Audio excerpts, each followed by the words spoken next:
Marketing की कोई भी किताब हो, वेबसाइट हो या यूट्यूब का चैनल हो, पहला टॉपिक हमेशा व्हाट इज मार्केटिंग पर ही होता है। तो मैं डिजिटल मार्केटिंग का कोर्स टीच करने से पहले कैसे इस टॉपिक को मिस कर सकता हूं?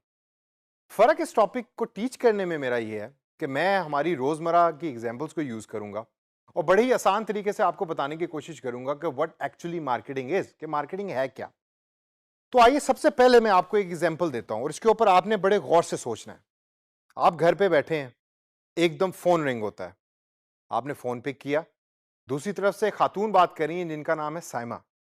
साइमा ने कहा कि जी मैं एक इंश्योरेंस कंपनी से मेरा ताल्लुक है और आज अगर आप ये पैकेज साइन अप करवाएंगे तो हम आपको 20% डिस्काउंट देंगे, आपको भी और आपकी फैमिली को भी।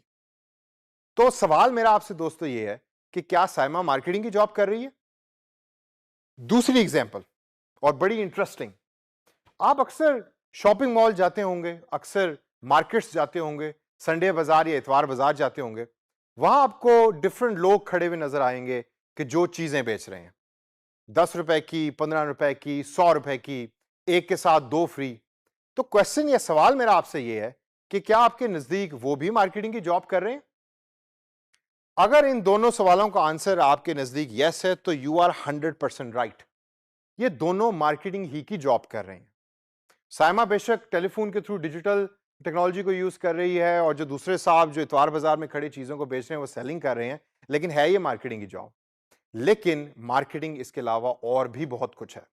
तो आइए let's look at the definition of marketing और उसके बाद फिर हम मार्केटिंग की डेफिनेशन को ब्रेक करेंगे और फिर अंडरस्टैंड करेंगे कि प्रोसेस ऑफ मार्केटिंग क्या है। So the process of marketing is creating, communicating, delivering and exchanging offerings. Creating मतलब बनाना, कम्युनिकेटिंग मतलब बताना, डिलीवरिंग मतलब उस चीज को एक जगह से दूसरी जगह तक पहुंचाना, और एक्सचेंजिंग का मतलब तो आप सारे जानते ही हैं कि एक चीज के बदले दूसरी चीज को लेना।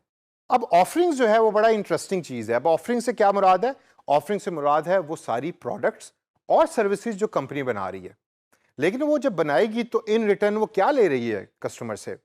वो कस्टमर से वैल्यू ले भी रही है और कस्टमर को वैल्यू दे भी रही है in the form of products and services. ये आपने जहन में रखना है कि आपकी कंपनी प्रोडक्ट्स बनाती है और सर्विसेज बनाती है, जिसमें ये चारों चीजें जो मैंने अभी बताई हैं वो एम्बेड होती हैं या उसमें शामिल होती हैं, और इन रिटर्न वैल्यू मिल रही होती है ऑर्गेनाइजेशन को भी और कस्टमर्स को भी। तो आइए इसको ब्रेक करते हैं और देखते हैं कि सबसे पहले ये क्रिएटिंग वैल्यू का मतलब क्या है। अब आप ये मेरे पीछे देखें, ये आपको एक शेल्फ नजर आ रहा है जिसके ऊपर डिफरेंट प्रोडक्ट्स आपको पड़ी हुई नजर आ रही हैं। अब फॉर इंस्टेंस ये एक प्रोडक्ट है जो किसी कंपनी ने बनाई, जो भी प्रोडक्ट है ये। अब इसको बनाने के अंदर कंपनी का एक सर्टेन प्रोसेस इन्वॉल्व है। उस प्रोसेस को हम कहते हैं क्रिएटिंग वैल्यू, यानी कि मार्केटिंग उस प्रोसेस का नाम है कि जिसके थ्रू कंपनी को पता लगता है कि कस्टमर को चाहिए क्या, और उसको जहन में रखकर कंपनी प्रोडक्ट को बना रही होती है। सेकेंड स्टेप, मार्केटिंग क्या है? मार्केटिंग है कम्युनिकेटिंग वैल्यू का नाम। यानी कि आपने प्रोडक्ट तो बना ली और प्रोडक्ट तो भाई बड़ी जबरदस्त है, लेकिन कस्टमर को तो पता ही नहीं कि प्रोडक्ट कैसी है। तो आप एक इफेक्टिव मैसेज जो है वो कस्टमर को देते हैं कि जिसके बाद कस्टमर को पता लगता है कि आपकी प्रोडक्ट जो है, ओ भाई बात सुनना यार, ये प्रोडक्ट तो खरीद लो। He did not buy the product for me. क्यों? क्योंकि जो मैसेज जिस तरीके से मैं डिलीवर कर रहा हूं वो इफेक्टिव नहीं है। तो की पॉइंट क्या है कि कम्युनिकेटिंग वैल्यू तो है, आप कस्टमर को बता तो रहे हैं, लेकिन उसको इफेक्टिव तरीके से बताएं ताकि कस्टमर उसको सुने। तीसरा पॉइंट और बड़ा इंपॉर्टेंट, डिलीवरिंग वैल्यू।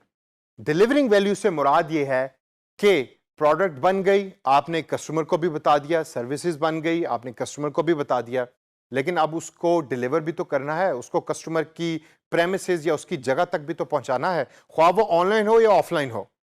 तो delivering that product and value is the job of an organization, is the job of a company. तो कंपनी जो है उस प्रोडक्ट और सर्विस को कस्टमर तक पहुंचाती है, और इस पूरे प्रोसेस को पहुंचाने तक, कस्टमर को पहुंचाने तक, इसको मार्केटिंग कहते हैं। लास्ट स्टेप जो है वो सबसे इंपॉर्टेंट है, जिसमें कंपनी को भी रिवॉर्ड मिलता है और कस्टमर को भी रिवॉर्ड मिलता है। उस स्टेप को हम कहते हैं एक्सचेंजिंग वैल्यू।